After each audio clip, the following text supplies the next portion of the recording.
Hi everyone, my name is Lassen Aria, and I'm a doTERRA wellness advocate, an avatar master, and a global leader in human well-being and flourishing. Today I'm holding a conversation with John Toomey. John is the current chairperson of the Global Wellness Institute's Workplace Wellbeing Initiative.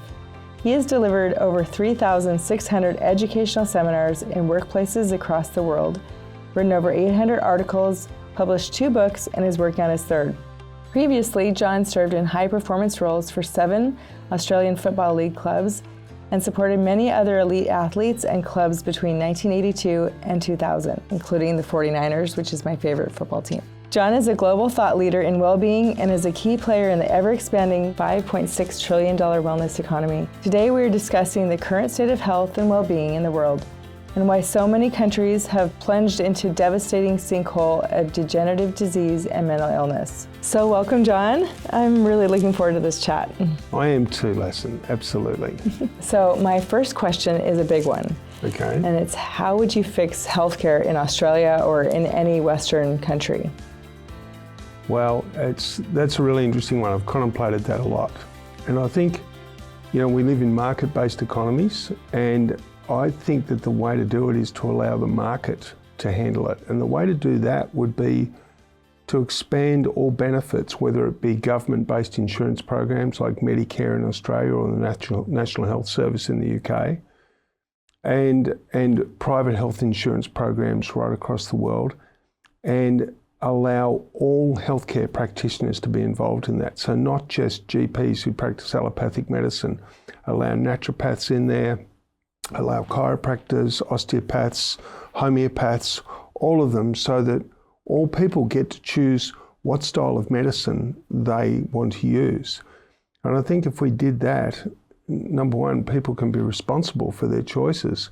And number two, it's probably going to break that welded on bond between allopathic medicine and Big Pharma. Mm-hmm. And Big Pharma's got too much control of that, And right now, I did teach wellness in university and medical schools, and I sort of keep track of what's going on there. And typically now, your young student who comes out of high school, the ones who get in are the kids who have got the highest academic scores. Now, that doesn't mean that they've got the highest levels of empathy and care. Yeah? And so they go into university and they get really trained in human sciences like physiology, biochemistry, anatomy, etc. And it's very intense for a couple of years. Then as they start doing their hospital rounds, they then start studying pharmaceutical drugs and how to match them up to symptoms. So really, when they come out of university, they may not have studied very much about well-being at all. They may not have studied sleep. They may not have studied nutrition or exercise, all those lifestyle factors. And so they basically come out of university as highly credentialed pharmaceutical sales reps. And when they get into private practice or working as a GP, even in a public clinic, they haven't got time for anything but to check some symptoms, check it off against some standards, and prescribe a drug or refer for something else. And that's such a broken system. And we see that every year the cost of it just balloons every year in every country, and it's not being fixed. But I think if we remove that bond and allow all forms of medicine to play their role, I think we would see a very different picture. Yeah, the consumer would be kind of driving the market, and it would actually force everyone to step up and hear what people are really looking for. Well, yeah. You've seen it in the US with, just stopping off at a clinic to just get a standard test, what somebody has to pay out of pocket. It's that's crazy. Oh, yeah. It was $470, I think it was, for me to just walk through the door to get it just seen. That was before the lab work. Yeah, wow. So, it's just astounding. There's no market competition in that at all. No, there's not. So, how do you think we got to this place? What do you think happened? Well, there's a combination of things, and human beings don't evolve very quickly. It takes a while for human beings. It takes a while for all species to evolve, and some species don't survive because they can't evolve with what's happening, And I think that with the ramp up in speed of manufacturing and then adding computer technology to that, food processing on this planet has gone to a crazy level where there's very low nutrition in food. Dr. Mark Hyman, who's one of America's leading functional medicine physicians, said there's no such thing as junk food. There's junk and there's food, yeah? And he's pretty right. But somehow we still label highly processed food. So I think that's number one. Number two is that life's gotten easier because the world's just gotten wealthier, especially in the Western economies. So people don't have to fight for their existence. They don't have to work physically hard anymore. Even people on construction sites that used to have to do a lot of heavy lifting. Mm-hmm. It's all done by cranes and by lifting devices and that sort of thing. And someone could say that's a good thing, but I was at a paint factory a few years ago, and they were showing me this robot that would stack the cans of paint on a pallet, and when the pallet was full, it would spin, it would shrink wrap. It was all done by robot. It was very impressive. And I said, why are you doing that? And they said, oh, because the guys that did it, it was a very physical job, and we're always afraid that they were going to hurt themselves with all that heavy lifting. And since those guys have stopped doing that work, they've all hurt their backs. So it was the work that was keeping them strong. Yeah, right. It was the work that was keeping them strong, So it's like this, it's well-meaning changes, but they're perhaps not, functional changes. So I think that we've gotten lazier, we're less active, we're eating processed food. For some reason, we're creating so much stress. And then in all of that, we've had this thing where there was, because of the way the system's set up, big corporations realised there's a lot of profit in ill health, a lot of profit. And so back in the early 60s, really, it was the AMA in the US decided it was time to knock the competitors out. So they actually ran campaigns to knock out chiropractors and knock out naturopaths and homeopaths and get rid of them because they were taking their business. And so when that happened, it sort of became, then the pharmaceutical industry got a lot of control. And so now it's so dominated, and because that industry is so rich, it is so overwhelmingly rich, they have a lot of influence at government level because of the corporatization of government. Now, that's not conspiracy theories, that's just the stuff that happens. Every environmentalist will preach long and hard at you about how the oil companies corporatized government, That sort of stuff happens. But as voters and as citizens, we can oppose that. And I think that that power, and then, as corporations got bigger, and the same companies that now own pharmaceutical industry own the food companies. So it's almost like that's a perfect storm that's just capturing everybody. And so it's just snuck up, it's out of control, and it's so rich, it's so powerful that it's dominating. And the really sad part about it was that sometime way back, before that power even started, the holders of the wisdom around health were the mothers, the grandmothers, the aunties, They knew how to take care of their families. They knew if somebody had a fever, you'd throw the window open, let the fresh air in, cover them up and get them to sweat, and sweat the virus out. But then, and they would use a doctor, whether it be an allopathic physician or a chiropractor, whatever training the doctor went through, if they had a problem they couldn't handle. Mm-hmm. Yeah? But they knew how to handle most things. And even childbirth, the midwives were amazing with childbirth, I always wonder how it is that men got to become obstetricians and gynecologists. As a man, I see that as a woman's domain, and I often wondered about that, It's astounding to me. Yeah. Like really how that started, I just don't understand it. Yeah.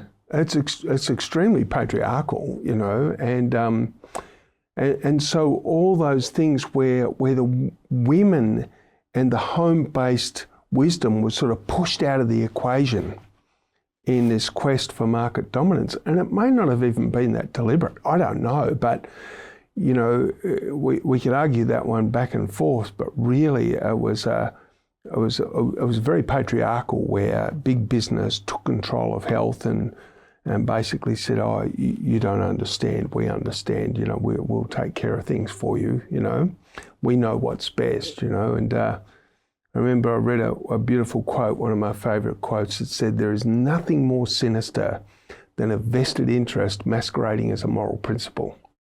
And that whole thing of, oh, we care for you, yeah, I stopped believing that one a long time ago. Yeah. I love that quote. It's really, it's really sad to hear. I've just been reading this book, taking back our, what's it called again? Oh, Reclaiming Our Health. Reclaiming Our Health, yeah. And it really goes through that whole, just the whole evolution of the healthcare system that we have right now. Yeah, and it's and when you read all those sections in that book, I first read that book in about 1996, I think, and my head nearly fell off. I was already outside of Western medicine then, but I took a bigger step outside, and I just was fascinated at the statistical superiority of midwife-managed births as opposed to obstetrician-managed births. It's just a lay down misère, but still. But I think what happens is when you get the belief to be in there strong enough, people are fearful to go against it. So it's like this, we've got to have an obstetrician. Oh, yeah, the midwife's really great, but what about we should have an obstetrician there, as if the obstetrician's got some magic up their sleeve, and we saw it during COVID. As soon as you've got people with enough fear, man, not only are they controlled, they start controlling everybody else. Yeah. And it really becomes very difficult. So it becomes a paradigm that people struggle to get out of. Well, and I think when people aren't really sure about their decisions, but they've kind of gone along with things, then they have to defend it. Yeah. They have to defend it. And it's hard for them to even be open to new information. Yeah. So that's sort of what we're watching, kind of the devolvement of everyone's solid opinions. Yeah. It's been shocking for me to see some of the people in my life that were so certain that was the right thing, and now they're actually open to thinking, well, maybe it wasn't such a good idea. Well, yeah, so, I think this is a really exciting time because, and don't get me wrong, there's a lot of really good people in medicine. They've got a beautiful intention, but there's enough who are profiting off it in a big way that haven't got a great intention that it needs to be questioned. But I think that really big medicine and big pharma during the pandemic shot themselves in the foot and they breached trust. And so now's a really exciting time for citizens to step back and go, hang on a minute, how do we want it to be, Yeah. And I would love it if the mums and the grandmas and the aunties started to reclaim that wisdom and take control of the care of their family, because they did it beautifully for a very long time. Yeah. It seems like it's been focused on body systems, and I think, what do you think about that? Well, yeah, that's a beautiful thing to look at, because that's what Western medicine's done. You've got heart specialists, and you've got neurologists, and you've got vascular specialists and gastroenterologists, and you've got endocrine specialists and orthopedic specialists and skin specialists, and they all become specialists in one part of the body. And they don't have very much understanding of the other parts. So there's this, it's not a holistic approach, and you never have one physician sitting in the middle running the whole thing and just using the wisdom of these others. And there's a lot of people who had a lot of problems with this for a long time, and so some research started to look back into old paradigms some years back, and about 10 years ago, there was this whole new paradigm created for human well-being, which I think was so useful, so beautiful. And I first heard it from Deepak Chopra at the Global Wellness Summit in 2015. And this paradigm has 3 levels. And basically it goes this way. Sitting here, there's about somewhere between 100 trillion and 10 quadrillion cells. We don't really know how many, but it's a lot of cells, And somewhere between 2 and 10% of those cells are actually me. So that's the cells that make up my bones, muscles, organs, my vascular system, my skin, my hair, my connective tissue, skeleton, the whole lot, right? And we call that set of cells that make up all that the human genome, yeah? So that's who I am. The other 90 to 98% of cells is all bacteria and some fungi. And the bacteria cells are much smaller than the human cells, so that's why that looks like a preposterous equation, right? But the whole body's covered in this bacteria. It's all beautiful aerobic bacteria. I think part of the reason we have hair is so it can colonize that bacteria, yeah? And if you follow the skin on the cheek and go around the corner into the mouth, you realize that skin continues on the inside because your gastrointestinal tract is actually part of the external surface of your body. It's the pipe that runs through the middle. So it goes esophagus all the way down to the stomach, small intestine, large intestine, rectum, anus, and out, right? And if you follow that, underneath the stomach in the small and large intestine, there's trillions of these bacteria. And in the thoracic cavity where the lungs sit, same thing, trillions of these bacteria. And in the respiratory passages, again, billions and billions of these bacteria. And in women, in the birth canal and the vaginal canal as well, okay? All this incredible bacteria. And what we've discovered is that this bacterial layer, which we call the microbiome, which you're starting to hear a little bit in the media now, when the microbiome is fully optimizing and flourishing to its absolute potential, it creates a beautiful cocoon around the genome, and the genome can't really get sick.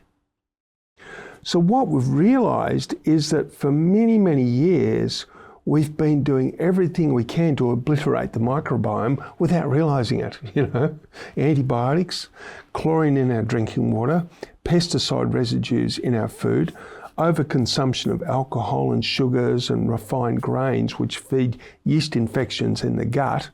And then you add to that chemicals like glyphosate, which breaks down the walls of the small intestine. And glyphosate's, brand name is Roundup, All these things have just been bashing the microbiome up, and everybody's getting sick. Mm-hmm. But we're starting to realize the power of putting the microbiome back together, and really feeding it and caring for it. And the third level is the epigenome. And epigenome or epigenetics is all about how we perceive life, how we experience life. So if it's a bit like, when you touch the glass on your mobile phone, stuff happens inside the phone. Well, when life touches us, stuff happens, yeah? We respond to life, and it can be a lovely response, it can be an angry response. And you see, what we're realizing is that there's, on the end of our chromosomes, these tiny little protrusions called telomeres. And the length of your telomeres tells you how long you're going to live. Now, there's lots of people paying thousands of dollars to get their telomeres measured. I want to see the tape measure that they use. But it's crazy.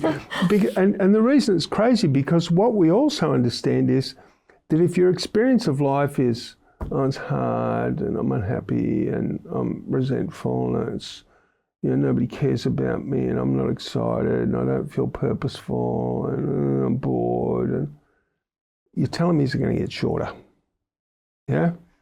But if your life is like, wow, what can I do next? Where's the next adventure? Who can I have fun with? Who can I talk to? Where can I connect? What can I do? How can I help? What can I create? Then your telomeres grow longer, So living a life that's vibrant and really reaching out and stepping into life and really living life is huge. Yeah? Mm-hmm. So that's such a beautiful paradigm, because genome, microbiome, epigenome, we can care for all of those and everything should work pretty well. Wow, that's amazing. There is a lot of support for healthy microbiomes. I know my company that I work with, they really have a lot of focus on that, and there's so much we can do to help that, and then there's just so much we're learning. I mean, I never heard about it before a few years ago. Yeah. So I think it's becoming more common for people to be talking about it. Well, yeah, and I think that on the day that we're born, as we pass down through the birth canal, the final gift that our mother gives us as we pass down through that birth canal and through the vaginal canal, she implants the ecology of the entire planet on our skin. That vernix, the white pasty substance that is on the baby's skin when the baby's born, that's the beginning of the baby's microbiome. Wow. Now, when my son was born 34 and a half years ago, within 2 hours of his birth, the nurses were bathing him. Yeah? Yeah. When his son was born 3.5 years ago, he and his partner were told, do not bath your baby for 7 or 8 days. So we've learned a lot, you know. And both my stepdaughters, they had their babies by cesarean, and their mother and the midwives were ready and waiting to swab the inside of their birth canal to make sure the baby still got the vernix, you know, once it was born, you know. So, and then when the first few days of breastfeeding, what the mother feeds the baby is this pure colostrum, which is the beginning of the baby's gut microbiome. Yeah, it's all perfect. I mean, it just works so beautifully. And then what happens is the baby then wants to suck other people's skin. They want to suck on fingers, they want to suck on dad's neck, even if his neck's dirty and he's come home from work, they still want to suck on everything because they're gathering microbiome all the time.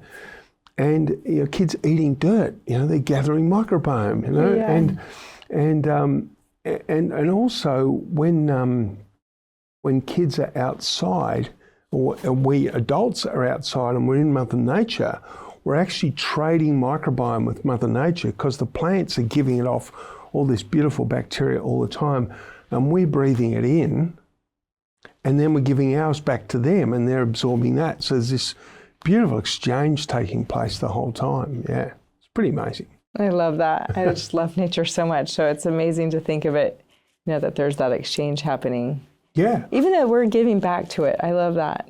Well, you know, back in the old days, and when I first started getting involved in this, you know, we used to worry because we thought everybody had to exercise and they had to eat a really good diet. And some people would say, oh, my exercise, I do a lot of gardening. And we used to diss that. You know, we go, gardening, that's not very hard, you know. But we didn't realise what was happening while that person's out there in the dirt, you know, what they're breathing in. And no wonder they're so vibrant and healthy, you know. It's incredible. Yeah, the things we're missing now, you know, in our society and our children, you know. I know I definitely I was never inside as a child. No. I mean, it wasn't even an option. My mom was out, you know, be out. Yeah. Get out. Get out, exactly. Well, it was so funny because a few years ago I was putting together a program for family health, and I created this concept called Dads in the Hood. And what would happen in a street, you'd have so many families and so many dads, and the dads would get together and create a roster. So that every afternoon between 4 and 7 p.m, there'd be 2 dads out in the street. So that the modern day mothers could say those 2 beautiful words that our mothers used to say, go outside, you know? Yeah. And the kids can get out and get amongst it. But that whole connection with nature is amazing, really is.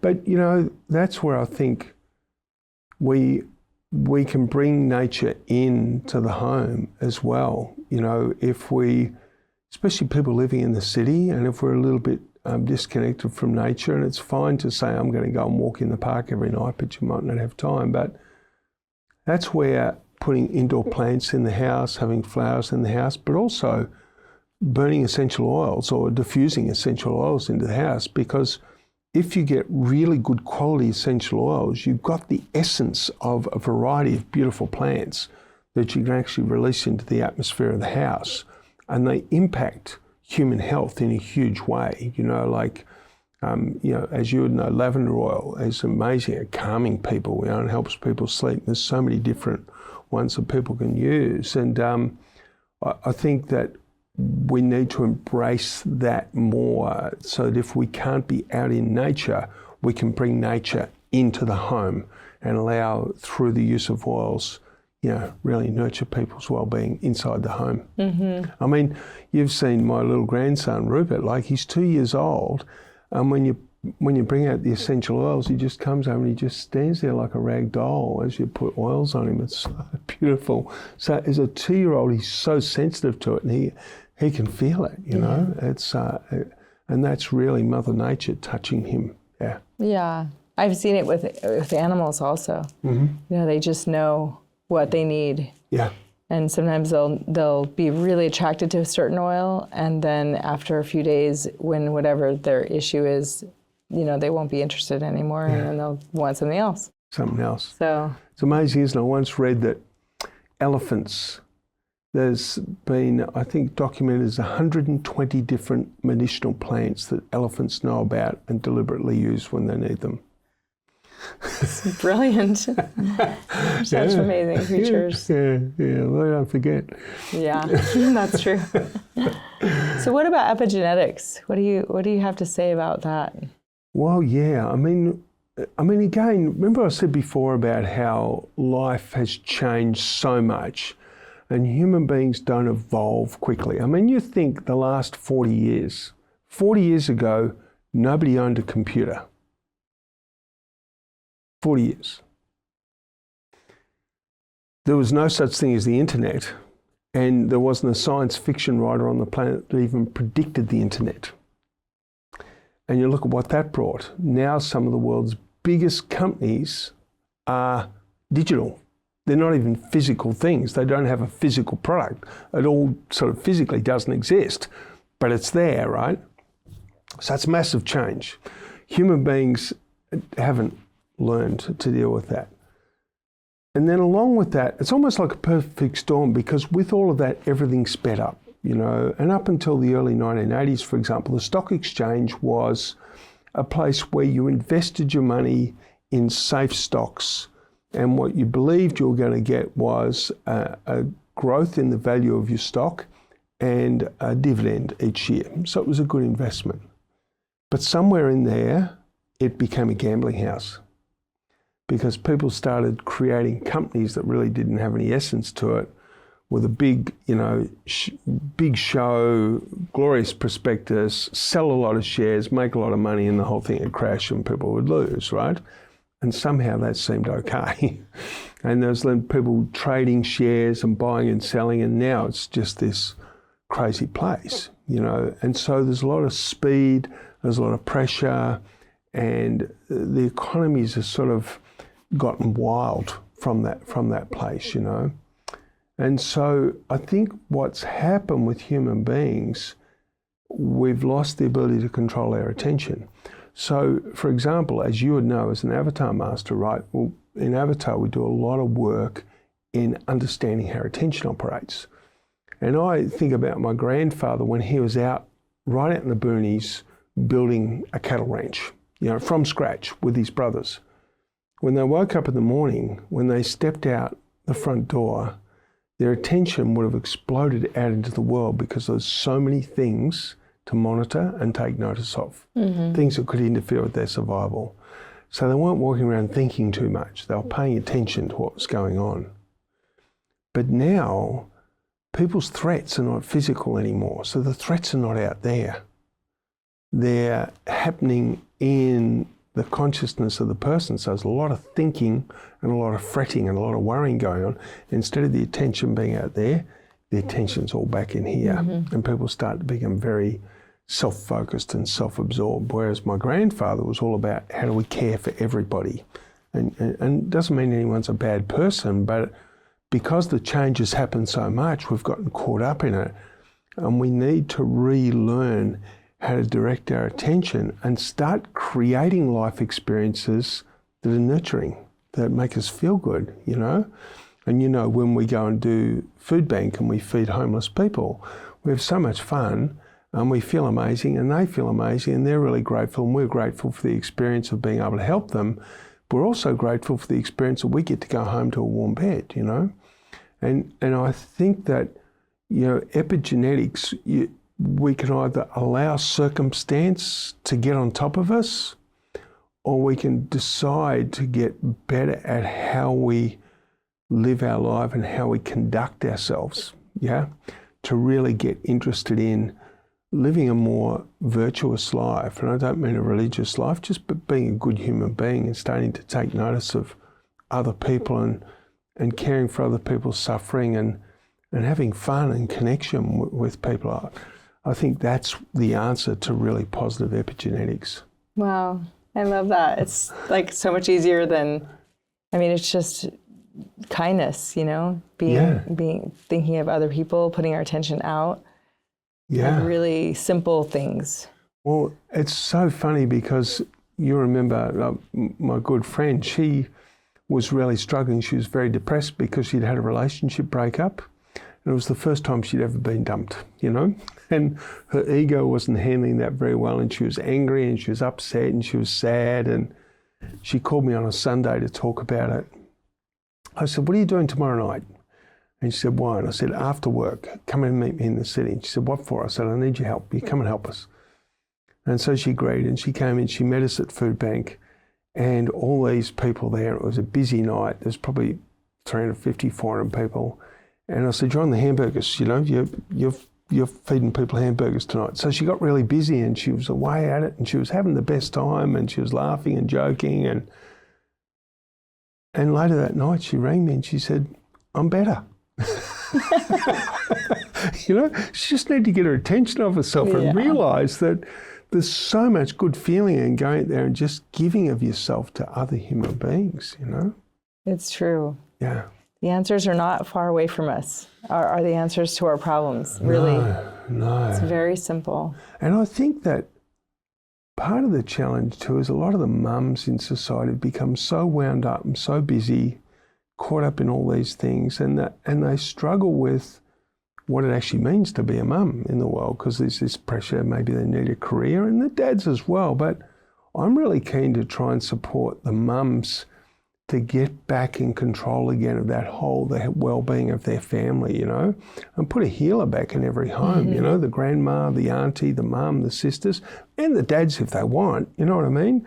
But it seems to be that somewhere in our genetics, that nurturing role falls more easily with the women. And I don't want people attacking me saying I'm some macho or a paternalistic idiot, because I'm not. I just feel like that's a big part of it, and when women start to regain this full understanding of well-being and the microbiome and epigenetics, and understanding also the incredible importance of good nutrition and functional exercise to keep the genome healthy.